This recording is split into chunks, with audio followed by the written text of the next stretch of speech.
Good morning, students. We come up to the next segment of the peritoneal spaces. Last lecture we finished with the infracholic compartment. This segment we will discuss regarding the supracholic compartment. Supracholic compartment, this is the one which is present above the transverse colon and below the diaphragm.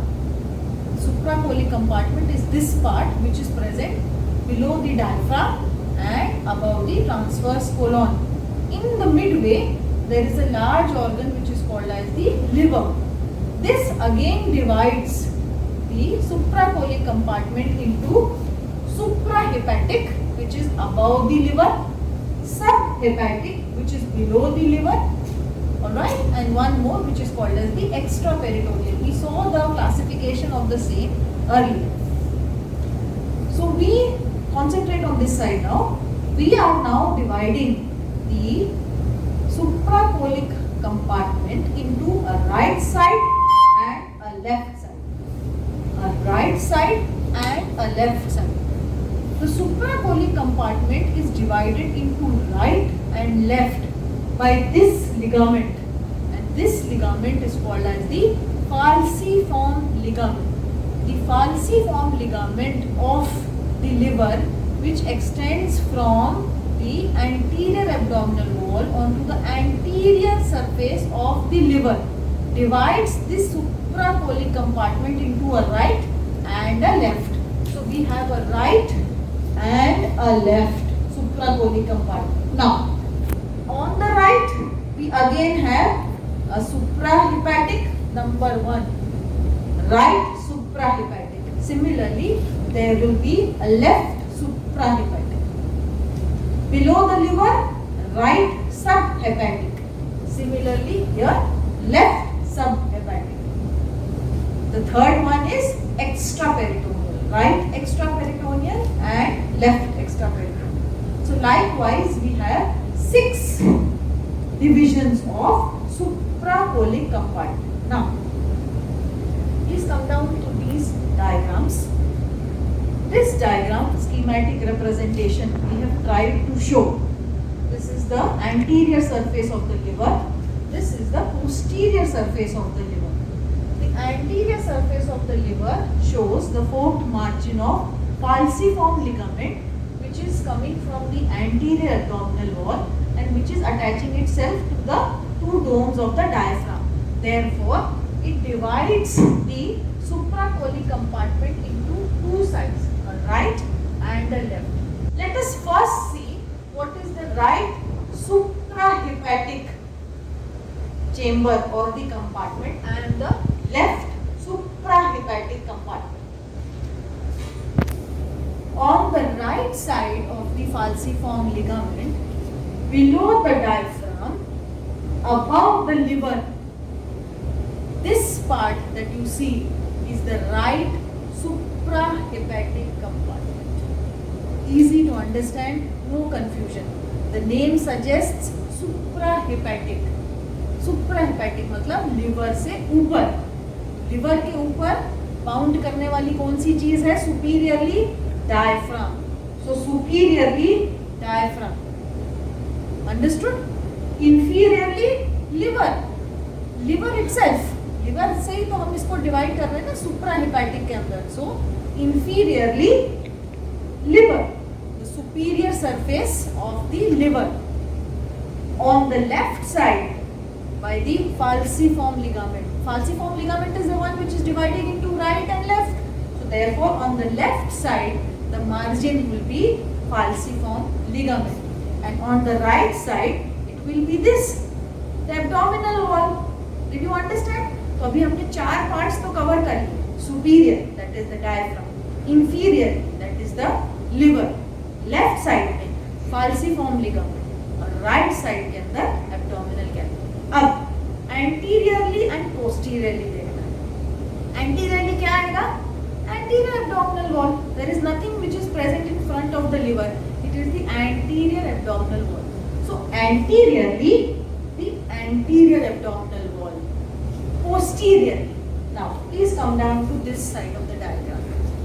Posteriorly, we have seen in the lecture of peritoneal reflection in which I showed you the liver.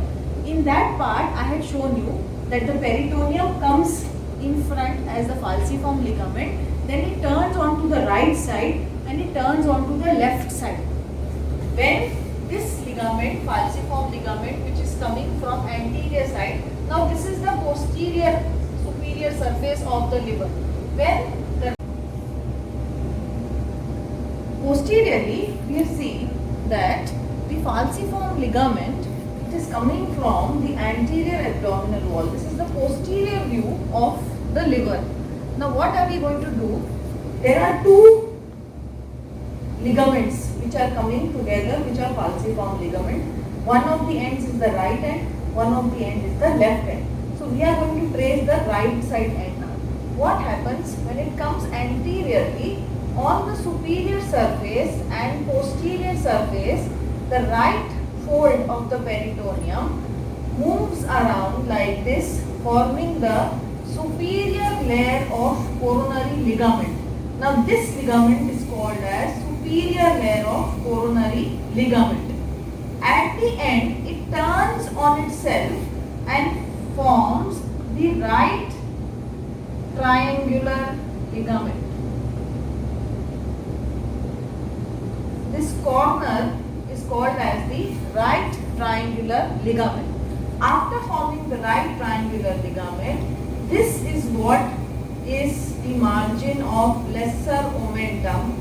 The porta hepatis binds around itself, goes on to the left side, forms the left triangular ligament and forms the left side of the peritoneum and the left ligament of the falciform ligament. So this superior layer of coronary ligament is the one that we were talking about, which forms the posterior limit of the suprahepatic compartment, right suprahepatic. We were discussing the right suprahepatic and the boundaries and margins of the right suprahepatic. So in the right suprahepatic, which is this compartment, superiorly diaphragm, inferiorly the surface of the liver, anteriorly anterior abdominal wall,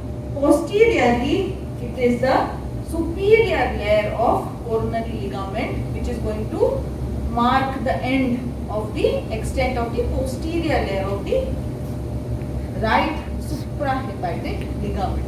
And on to the right side, it is going to be the right abdominal wall, that is the flank. On the left side, it is going to be marked by the left margin of the falciform ligament. So here we finish with the first that is the right suprahepatic compartment or space, the right suprahepatic space. Now coming down to the counterpart, that is its counterpart on the left side. This is number 2. The left suprahepatic space. Now the left suprahepatic space, again similarly, it is present on to the right of the falciform ligament. It is on to the, it is on to the left of the falciform ligament. The margin forms the right hand border. Superiorly, it is bounded by the diaphragm. Inferiorly, it will be bounded by the left lobe of the liver. Along with the liver, on the left hand side, we have stomach and spleen. So we have stomach and spleen, and this is liver. So the left suprahepatic space is bounded by superiorly the diaphragm, inferiorly the left lobe of liver, the stomach and the spleen.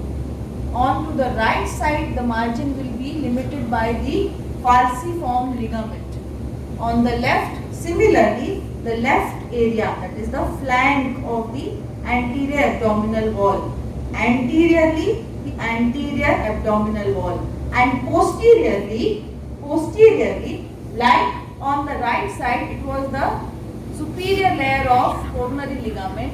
On the left side, the bounded part will be the left triangular ligament. This is the left triangular ligament. This is inferior layer of coronary ligament. This one is inferior layer of coronary ligament. Okay, so we finished with two spaces, that is right suprahepatic, left suprahepatic. Let us just quickly revise again. Right suprahepatic present above the liver on the right side.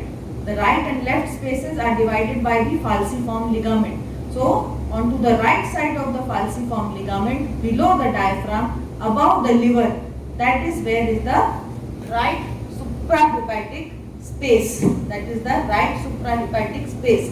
It will be governed by diaphragm, below the right lobe of liver, anteriorly the anterior abdominal wall, posteriorly the superior layer of coronary ligament. Okay? This is the left suprahepatic space. The left suprahepatic space will be governed by, onto the right side, the falciform ligament, above the diaphragm, below the left lobe of liver, stomach and spleen, anteriorly same anterior abdominal wall, and posteriorly the left triangular ligament. So these are the two spaces that are the right and left suprahepatic spaces. Next section we will discuss what are the right and left subhepatic spaces. Now let's discuss the third space, that is the right subhepatic space. The right subhepatic space is also called as the hepatorenal pouch. It is also called as the pouch of Morrison or Morrison's pouch. It is an important place because it is present below the liver, above the transverse colon. Just see and concentrate on the cut section which is made here. This is the section that we are showing where there is liver. Below the liver you can see the tracing of peritoneum in yellow. This arrow which you can see is the one which is entering into the right subhepatic space or the pouch of Morrison. It is guarded by liver in front and above. The liver is present above and in front. Posteriorly, it is related to the right kidney, the right suprarenal, second part of the duodenum, and the right hepatic flexure. That is on the right side, the meeting point of ascending colon and the transverse colon. That is called as the right hepatic flexure. So this is the area. This is the area where you have the right subhepatic space. This was the area of suprahepatic space, right? And you can very well see that they are in continuation. In this diagram also you can see this is the right suprahepatic space which is present above the liver. It will be governed above by the diaphragm. This is in direct continuation with that of the hepatorenal pouch of Morrison or the right subhepatic space. It is governed superiorly and anteriorly by the liver, posteriorly by the right suprarenal, the right kidney, second part of the duodenum, and the right hepatic flexure. Now, the applied anatomy or the importance of hepatorenal pouch is that hepatorenal pouch or the pouch of Morrison, it is the most dependent part of the body in supine position. Supine मतलब जब हम पीठ के बल लेटे हुए हैं. So when a person is, now there is no difference of male and female here. Earlier we saw that in the pelvic cavity there was pouch of Douglas which was in female pelvic cavity. Here in supine position in both the genders, male and female, the hepatorenal pouch or the pouch of Morrison is the one which is the most dependent part of the peritoneal cavity which is seen in the supine position. This area is the one which usually gets the fluid or exudate collection if there is any problem with the gallbladder. So during the operations of gallbladder, that is when you are removing gallbladder or you are doing any operative procedure on the gallbladder, liver or the right side of the kidney, this is the area which will receive the exudate or the peritoneal discharge, and this will be the place which will have the discharge in it when the person is in the supine position. The next important part about the hepatorenal pouch is, come to this diagram also. Earlier we had seen that the right paracolic gutter is in direct continuation with the right suprahepatic space. This arrow that we had made, this was in direct continuation with the right suprahepatic space. The right suprahepatic space is in direct continuation with the hepatorenal pouch. So at the end of the day, this is related to this is related to this. This will again be draining into the pelvic cavity. So if you have any infection even in the upper quadrant of the abdomen, this will drain down finally into the right subhepatic when a person is in supine position. When the person will be in sitting or standing position, from here it will drain through the right paracolic gutter into the pelvic cavity, and finally in the females it will go into the recto-uterine pouch or the pouch of Douglas, and in males it will go to the recto-vesical pouch. So all these spaces are related to each other and they drain into each other. So the continuation of all these is an important point to remember. Hepatorenal pouch of Morrison is often asked in exam. It is an important question. This diagram is very easy, self-limiting to understand. You just have to draw a cut section of liver, post it anteriorly. Posteriorly you have the right suprarenal, the right kidney, second part of the duodenum and the right hepatic flexure. In continuation from above, the peritoneal reflection will come and line, and this is what is called as the right subhepatic space.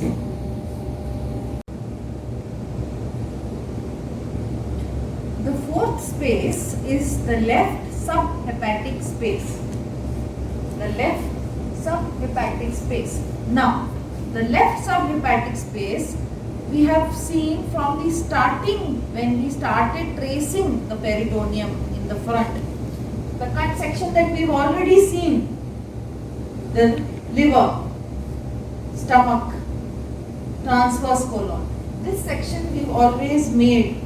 This part which is present posterior to the stomach and posterior-inferior to the liver, this part which we know better as the lesser sac, that is the left subhepatic space.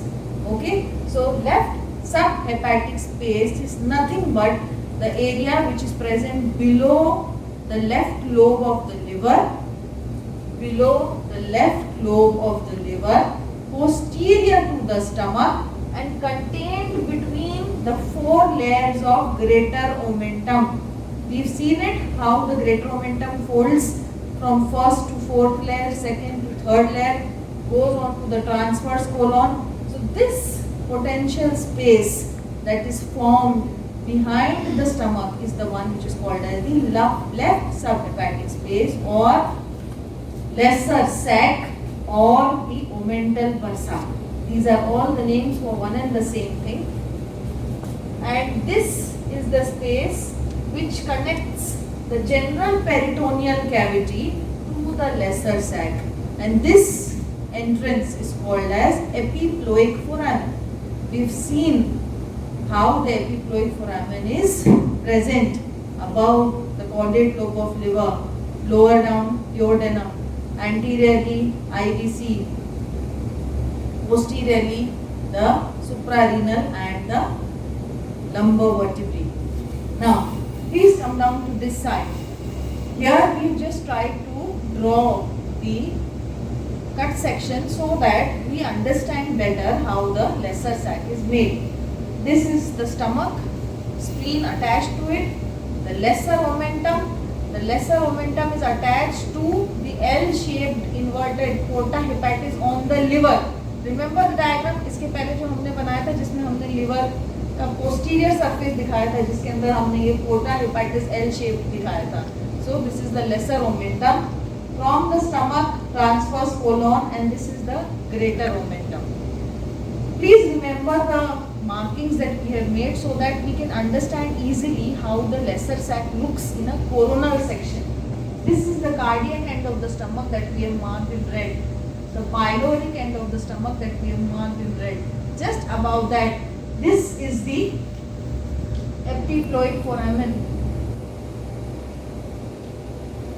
The right free margin of the lesser omentum below the porta hepatis. This is the opening which is called as the foramen of Winslow or the adductus to lesser sac or the foramen of Winslow or the epiploic foramen.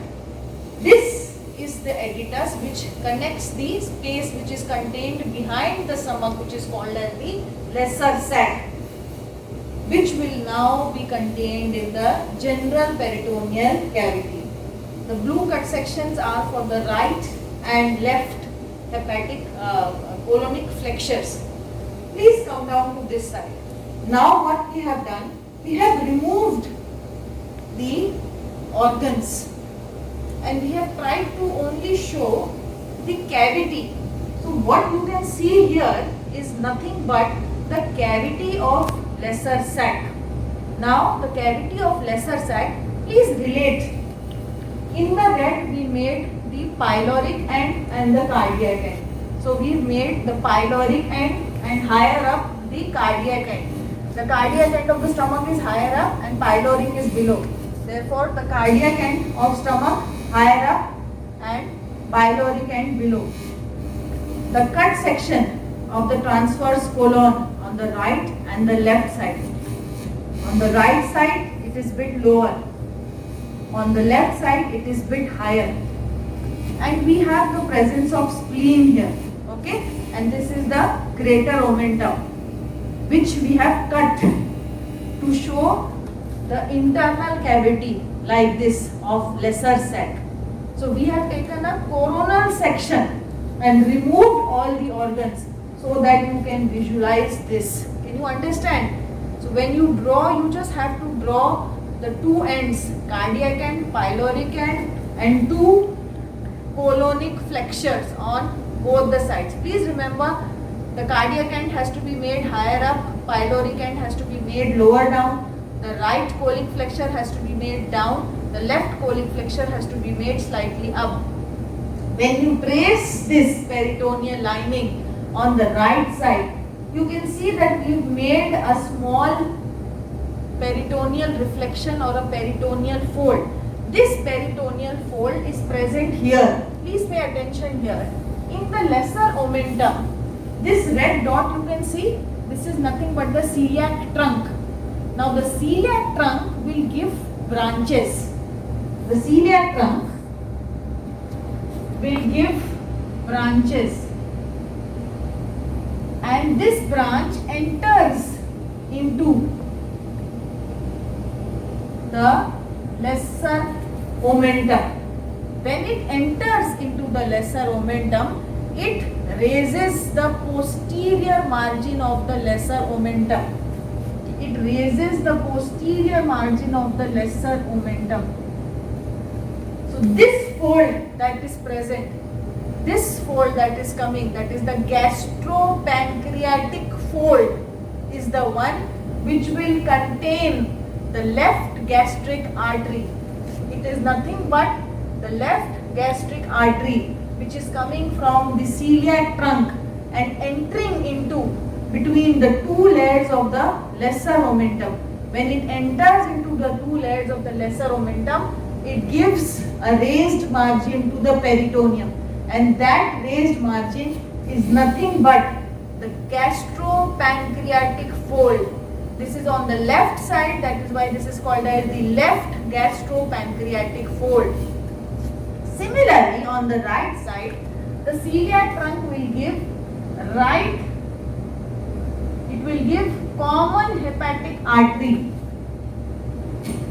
It will give a branch, common hepatic artery. This common hepatic artery will give a branch which will be called as the right gastric artery. It will give the right gastric artery. The common hepatic artery will give right gastric artery. So because of this common hepatic artery, again a fold is raised on the right side of the lesser omentum posteriorly. A fold is raised on the right side, on the posterior surface of the lesser omentum, which contains the hepatic artery, and this fold is called as the right gastropancreatic fold. So because of that, the lesser sac is divided into two recesses, a superior recess and an inferior recess, because these two folds approximate each other above in the lesser omentum, forming the above superior recess and below the inferior recess. One more recess which is present is the one which goes towards the spleen. So therefore this is the one which is the splenic recess. Mark the position between the left colic flexure and the cardiac end. Left colic flexure and the cardiac end. You get what is called as the splenic recess. So you don't have to mug up this diagram. It is very easy to understand. If you understand this diagram, it is nothing complicated. We are just trying to remove the organs and see the inner section of the lesser sac. So in the coronal section, coronal मतलब जब body को हम anterior और posterior में यूं काटेंगे, this is coronal section. So if we cut the body like this in coronal section, we are going to see the internal cavity of the lesser sac. So once we remove all this, what we come to see is the cavity of the lesser sac, and cavity of the lesser sac will be bounded by cardiac end of the stomach, pyloric end of the stomach, right transverse, right colic flexure, left colic flexure. Two folds which will be raised. One is the left gastropancreatic fold, which is due to the left gastric artery inside it, and this is the right gastropancreatic fold which is raised because of the hepatic artery. Therefore, we get a superior recess and a inferior recess. Let us just label it now.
gastropancreatic fold. The left gastropancreatic fold.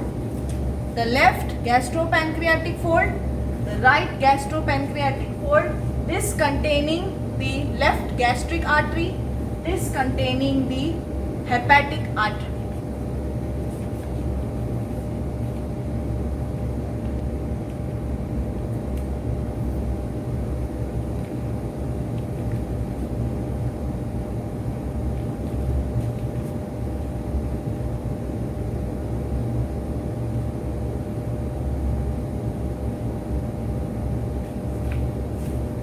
This is the superior recess.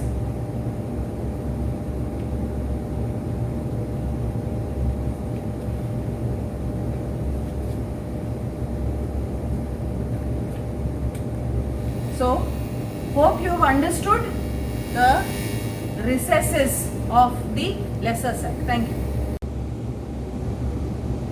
Okay, now the last two peritoneal recesses, peritoneal spaces, the right extraperitoneal and the left extraperitoneal space.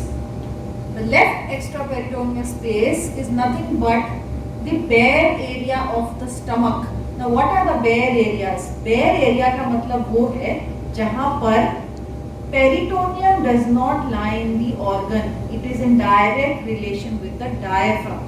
That is what is a bare area of a organ. So bare area on the left side is the posterior surface of the stomach. So the posterior surface of the stomach, so the left extraperitoneal space would be, it will be guarded anteriorly by the posterior surface of the stomach. Posteriorly it will be guarded by the diaphragm, the left kidney and the left suprarenal. So the area which is contained between the posterior surface of the stomach and diaphragm, left kidney and left suprarenal is nothing but the left extraperitoneal space. Now this is extraperitoneal. The name suggests it is not intraperitoneal. These two, suprahepatic and subhepatic, are peritoneal spaces. They are intraperitoneal spaces. The suprahepatic space is also called as anterior interperitoneal space. It is also called as the anterior interperitoneal space. And the subhepatic space is also called as posterior interperitoneal space. These are small MCQ questions. You should know the other names also of the peritoneal spaces. So we finished with the left. Remember, left extraperitoneal space related to the bare area of the stomach. Let's come down to the right side. The right extraperitoneal space is in relation to the bare area of the liver. The bare area of the liver. So the bare area we have traced before this also. That is anteriorly the falciform, superior coronary, right triangular, inferior coronary, porta hepatis, lesser omentum, left triangular. So let us trace it.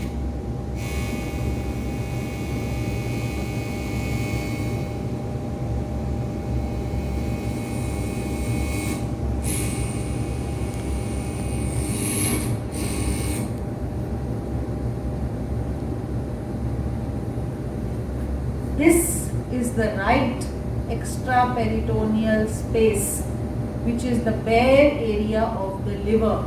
This is guarded by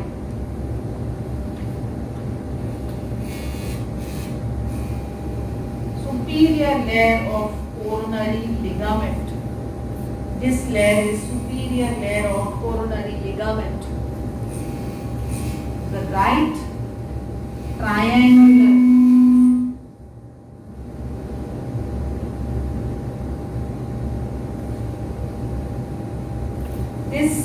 is the right triangular ligament. This is superior layer of coronary.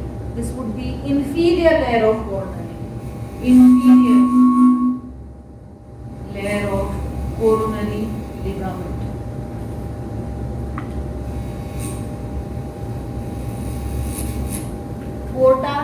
that is lesser omentum, left triangular,